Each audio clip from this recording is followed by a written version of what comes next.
ce mois-ci, nous avons décidé que... Alors, ce que l'on propose, c'est que chacun coupe son micro quand il ne parle pas. Donc, c'est l'idéal. Voilà.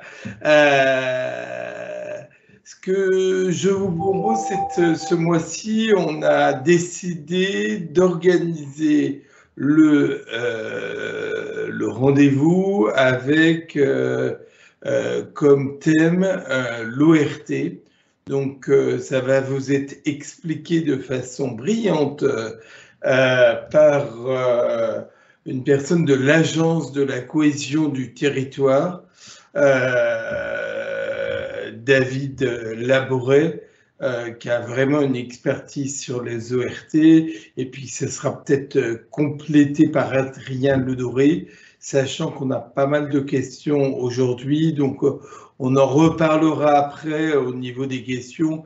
L'idée, c'est d'avoir une réponse synthèse de l'ensemble des questions, et puis après que vous ayez un coup de téléphone pour approfondir évidemment la question et avoir tous les détails par rapport à la question. Ce que je vous propose, donc, David Laboret, c'est peut-être de commencer. Sauf si Adrien Ledoré, vous avez un mot à dire, mais...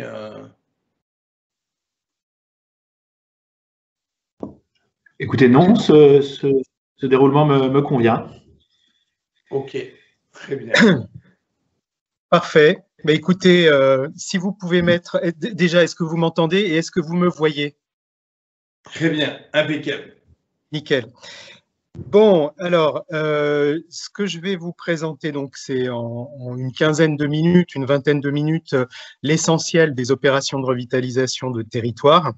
Je vais demander à l'équipe de passer peut-être la première image, de mettre le PowerPoint en place. J'en profite pour me présenter. Donc, je suis David Laboret, en charge des opérations de revitalisation de territoire à la DHUP, la Direction de l'Habitat, de l'Urbanisme et des Paysages. J'interviens également comme correspondant Action Cœur de Ville au sein de mon ministère, sachant que Action Cœur de Ville est pilotée par l'ANCT. Voilà, on va passer tout de suite à l'image suivante. Donc, les objectifs de l'ORT, donc c'est un article, l'article 157 de la loi Elan, qui à la fois pose ce dispositif comme une démarche volontaire des collectivités locales et un projet à double échelle, c'est-à-dire un projet global de territoire à l'échelle de l'EPCI, mais dans le but de revitaliser au moins le centre-ville de la ville principale, puisque l'objet, c'est vraiment la revitalisation des centres anciens.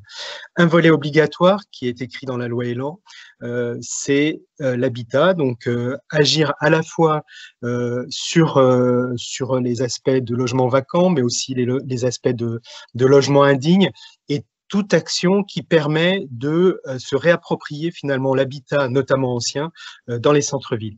Mais c'est également, et c'est l'esprit d'Action Cœur de Ville, de pouvoir agir dans cette ORT sur le commerce, les services. Quand on parle de ville durable, c'est vraiment la qualité de vie pour donner l'envie finalement aux gens de vivre en centre-ville. L'approche intercommunale des stratégies urbaines, c'est essentiel, à la fois sur l'habitat et sur le commerce, parce qu'on sait que quand on intervient en périphérie, qu'on procède à la création de pavillons, de grandes surfaces commerciales, ça a un impact sur ce qui se passe en centre-ville.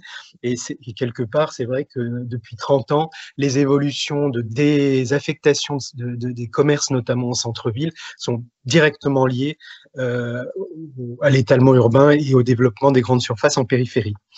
Un projet d'intervention formalisé dans une convention, ça c'est important, c'est-à-dire que c'est un lieu, l'ORT, un lieu qui formalise dans un document l'engagement de chacun, au moins des 3 signataires principaux, c'est-à-dire la ville principale de l'EPCI, l'État et l'État, le PCI et la ville principale.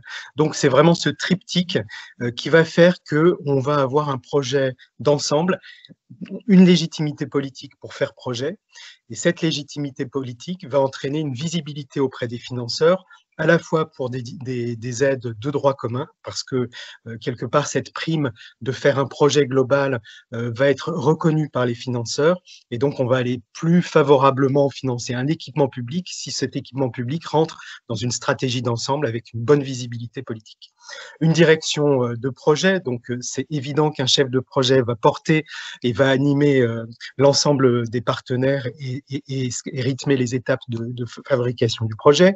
Et puis l'État est à la disposition des collectivités locales, mais pas seulement à la disposition. Je disais que l'État était signataire par le préfet, mais à la disposition en tout cas pour mettre en place tous les partenariats au sein de la sphère État qui vont contribuer à faire que le projet se réalise. On passe à la slide suivante.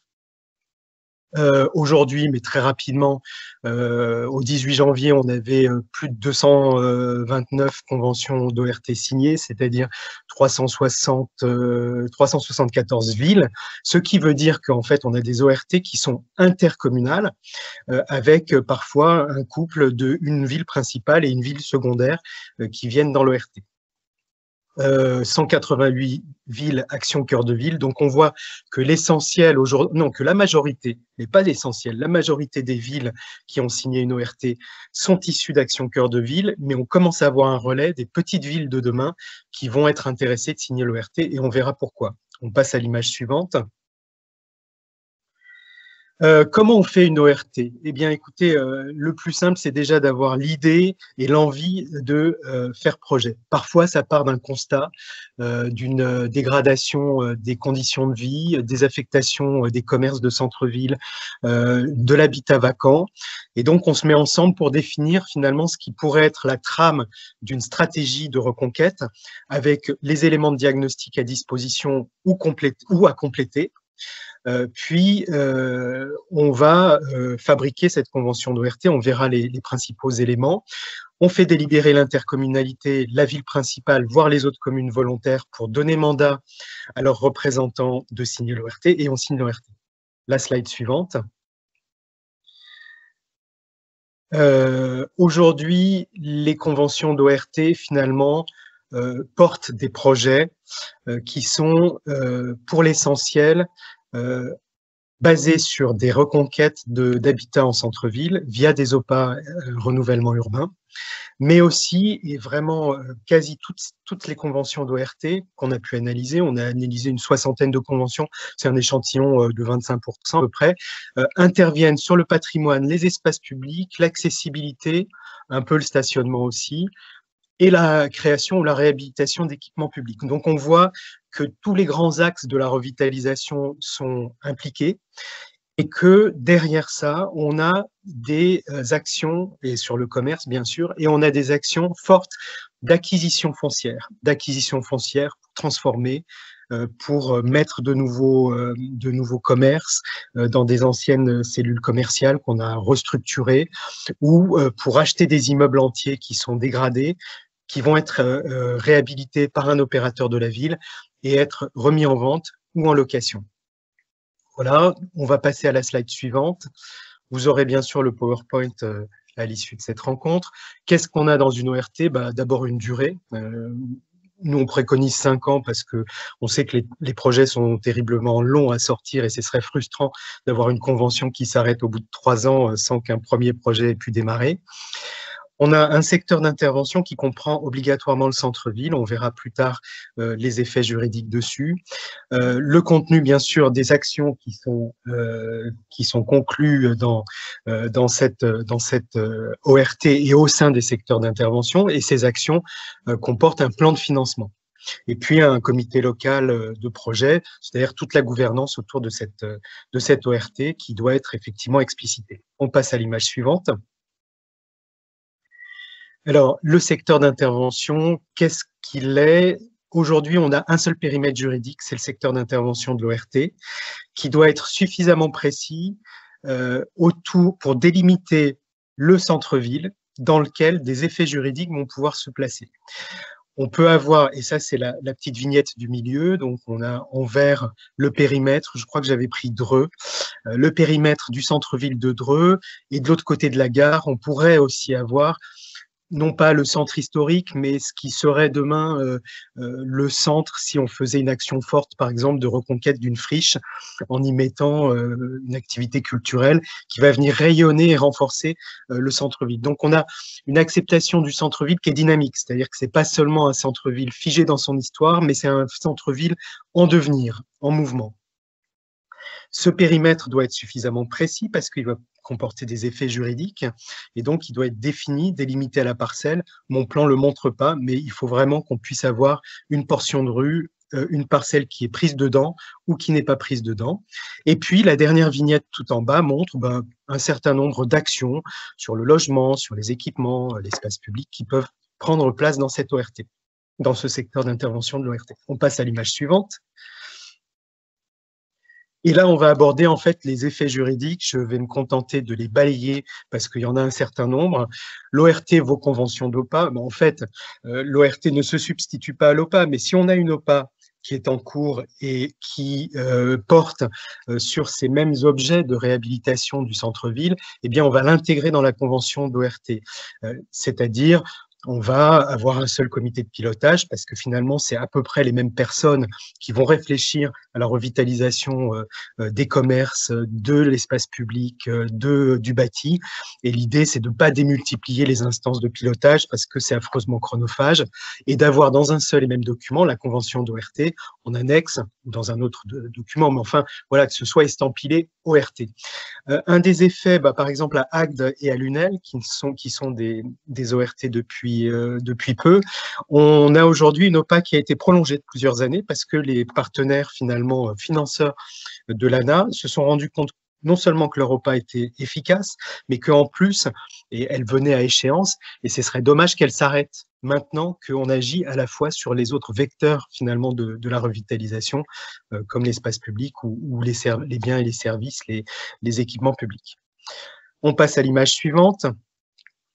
ORT est dispositif de Normandie dans l'ancien, donc c'est un dispositif finalement fiscal qui est dans l'air du temps au moment où on essaye de combattre l'étalement urbain. Eh bien, essayons, un peu comme l'économie circulaire le propose, de se repositionner sur ce qui existe, c'est-à-dire le bâti ancien, en donnant une sorte de prime à la rénovation en vue de louer. Et donc, ce dispositif fiscal d'aide à l'investissement locatif a été prévu pour les communes ACV de droit, mais aussi pour toute autre commune qui est signataire d'une ORT et certaines villes en PNR4. C'est une réduction d'impôt de 12 à 21% en fonction de la durée de location, avec des taux un peu différents en Outre-mer. La limite est de 300 000 € de coût d'opération et les conditions sont que au moins 25% de ce coût d'opération doit être consacré à des travaux, et notamment des travaux d'économie d'énergie, mais pas seulement, aussi d'aménagement ou de création de nouvelles surfaces dans la maison. On passe à l'image suivante. Autre dispositif très important sur le logement, on revient à l'image d'avant, le DIF et la VIR. En fait, l'idée, c'est que dans des secteurs notamment détendus, on a peu d'opérateurs, et donc qu'on puisse trouver un opérateur public, parapublic ou privé qui va prendre en charge une réhabilitation d'ampleur à l'échelle d'un immeuble, rénover les logements, prendre la subvention de l'ANA, qui est normalement donnée à des ménages pour rénover leur logement. Là, c'est un opérateur, c'est une sorte d'intermédiaire qui va requalifier l'immeuble, vendre les logements ou les louer. Les louer, c'est le DIF, le dispositif d'intervention immobilière et foncière, qui a été testé sur Saint-Étienne. Et la VIR, c'est de la vente d'immeubles à rénover, c'est-à-dire que cet opérateur va vendre les logements avant même leur rénovation, mais avec un cahier des charges de rénovation, à des ménages qui achètent pour y habiter en accession sociale, ou bien qui vont louer à un prix sous plafond de l'ANA. L'idée, c'est de faire démonstration et d'être pionnier dans des marchés qui sont détendus en montrant que quand on a des bonnes rénovations faites par des professionnels, on peut trouver acquéreurs ou locataires. Nevers est en train de tester ce nouveau dispositif puisqu'en fait, on a une instruction de l'ANA qui est sortie en janvier 2021. Donc, il y a plusieurs villes qui sont sur les starting blocks pour tester ce dispositif. Alors, la VIR est en OPA-RU et en ORT, tandis que le DIF, pour l'instant, est en ORT exclusivement. On passe à l'image suivante. Plusieurs dispositifs sur l'urbanisme. Donc là, c'était une demande de l'ANEM, l'UNEM, pardon, qui était de pouvoir avoir un permis d'aménager sur plusieurs sites, sur des parcelles non contiguës, de manière en centre-ville à avoir une opération qui est un peu excédentaire et qui va venir équilibrer des opérations déficitaires. C'est un dispositif qui est temporaire, hein, qu'on teste sur 5 ans. Pour l'instant, je n'ai pas eu de remontée de cas comme celui-ci. Pareil pour le droit d'innover. Donc, l'idée, c'est de pouvoir contourner les règles, ou du moins de déroger aux règles opposables à la construction, dans le code de la construction, de l'urbanisme, mais tout en poursuivant finalement les objectifs de ces règles et de faire démonstration qu'on arrive à obtenir les mêmes résultats. Pareil, je n'ai pas eu vraiment de remontée aujourd'hui. En revanche, ORT service public, ça c'est un élément important et je crois que plusieurs communes en ORT ont commencé à en bénéficier. C'est qu'un service public qui doit déménager doit obligatoirement prévenir le maire et le président de l'EPCI 6 mois avant le départ, de manière à pouvoir être dans une négociation et éclairer les élus pour pas qu'ils soient mis sur le fait accompli. On passe à l'image suivante.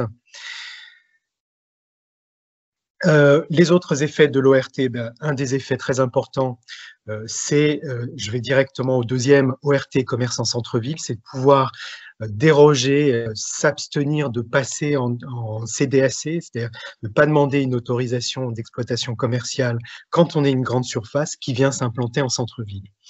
Aujourd'hui, pour toute surface de plus de 1000 m², il faut demander une autorisation. Grâce à l'ORT, une grande surface qui va être finalement locomotive du petit commerce en centre-ville va se dispenser de cette CDAC. Alors, le maire peut néanmoins demander à ce qu'il y ait quand même un passage en CDAC pour des surfaces alimentaires à partir de 2500 m². Mais si c'est en dessous de 2500 m², de droit, on passe sans CDAC. Donc, c'est donner quelque part une prime à l'installation en centre-ville quand on sait que c'est plus compliqué que de s'installer en périphérie sur de la terre agricole parce qu'il y a des règles d'urbanisme qui sont plus strictes, parce qu'on s'intègre dans un tissu ancien, il y a des difficultés de logistique, de stationnement, etc. Agen a réussi à convaincre Grandfrais, je crois, de s'installer dans une ancienne friche en centre-ville plutôt que de se développer en périphérie comme Grandfrais le souhaitait. Suspension des projets commerciaux en périphérie, eh bien, on a des villes qui ont fait jouer via le préfet ce droit de suspendre pendant 3 ans tout projet parce qu'ils considéraient que c'était une menace pour leur projet de revitalisation commerciale dans l'ORT. Saint-Dié, Blois, Limoges. Et puis le premier point, l'ORT et droit de préemption, c'est surtout finalement donner corps par le projet d'ORT, qui est un projet global, au droit de préemption urbain qui peut être contesté par des pétitionnaires. Lisieux, notamment, est en train de préparer un droit de préemption qui peut être renforcé sur des surfaces commerciales, des surfaces artisanales également. On passe à l'image suivante. L'ORT est un dispositif qui s'enrichit et se renforce.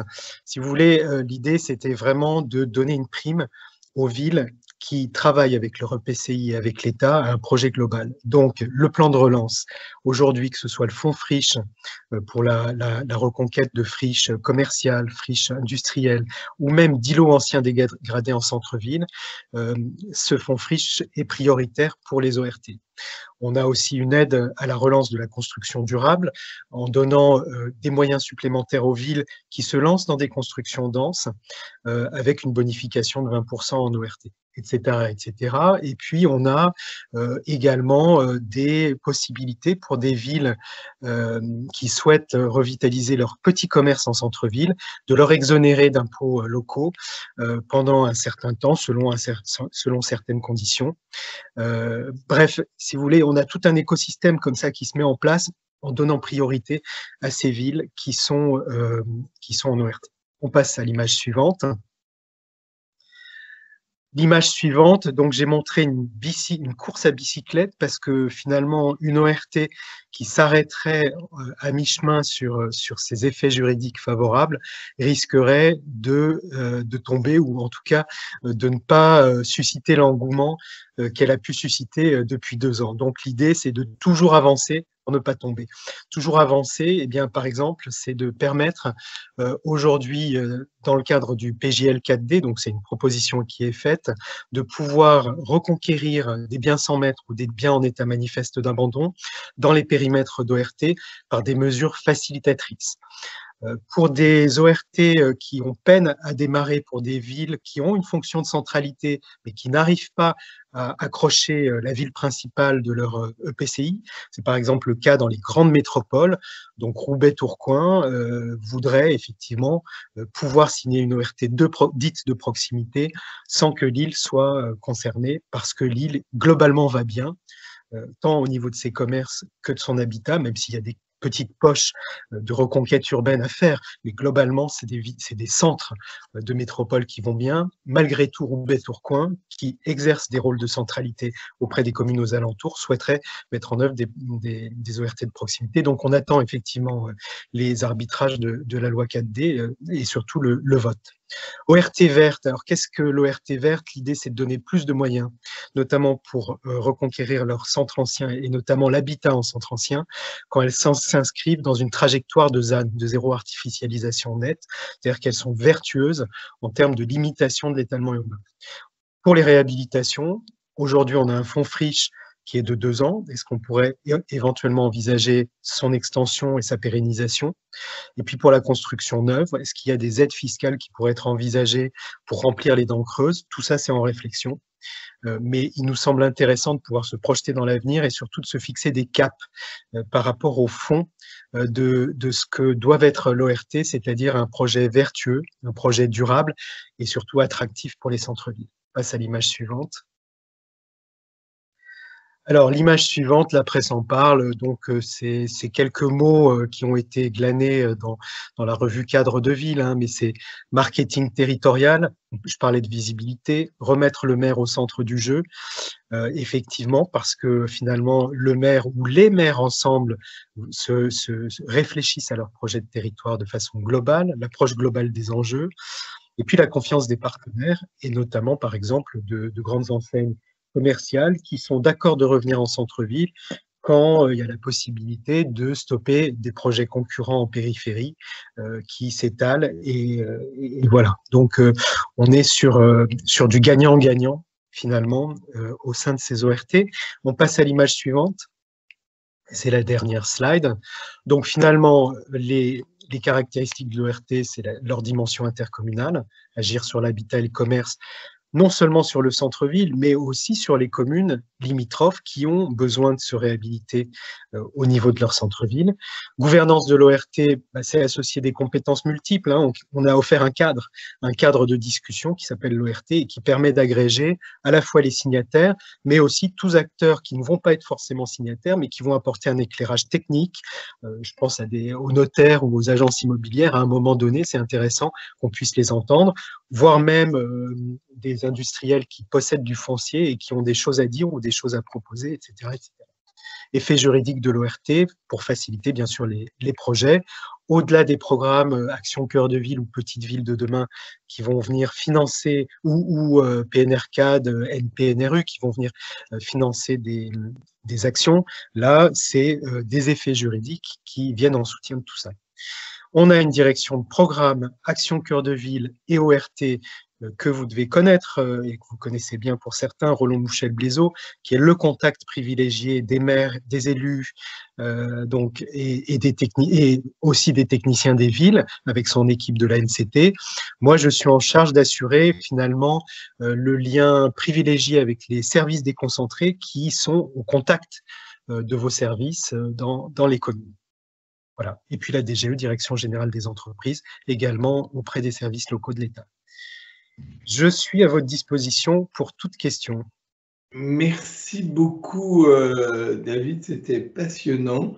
Alors, peut-être un petit mot de Maître Le Drian, ou alors on passe peut-être aux questions. Constant, vous en avez quelques-unes?